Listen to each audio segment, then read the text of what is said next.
సృష్టి ప్రారంభంలో జరిగిన ఒక సంఘటన మొత్తం విశ్వాన్ని ప్రమాదంలో పడేసింది. ఆ సమయంలో విశ్వం మొత్తం అపారమైన జలంతో నిండి ఉంది. ఆ అనంత జలాల మధ్యలో ఆదిశేషుడిపై మహావిష్ణువు యోగ నిద్రలో ఉన్నాడు. అప్పుడే మహావిష్ణువు నాభి నుండి ఒక దివ్య కమలం పుట్టింది.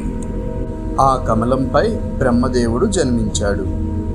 సృష్టిని ప్రారంభించడానికి బ్రహ్మ సిద్ధమయ్యాడు.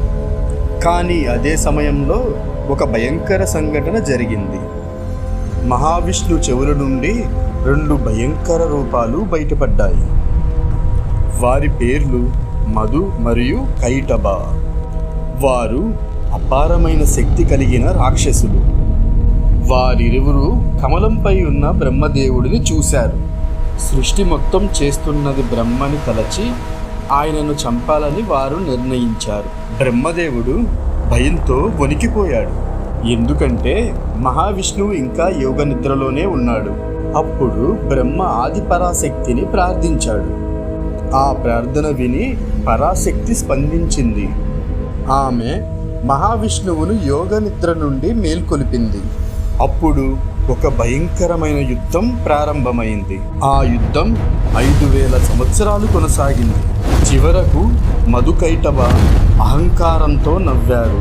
విష్ణువా, మేము మీకు వరమిస్తాము అని అన్నారు. విష్ణువు చిరునవ్వు నవ్వాడు. అలా అయితే నా చేతిలోనే మీరు మరణించాలి అని విష్ణువు కోరాడు. మధుకైటభ దానికి అంగీకరించారు. కానీ వారు ఒక షరతు పెట్టారు. నీరు లేని ప్రదేశంలో మాత్రమే మమ్మల్ని చంపాలి అని. అప్పుడు విష్ణువు వారిద్దరినీ పట్టుకొని తన మోకాలిపై ఉంచాడు. సుదర్శనంతో వారిని సంహరించాడు. ఈ యుద్ధం వెనుక ఒక గొప్ప రహస్యం ఉంది. ఆ రహస్యం పరాశక్తి మహిమ.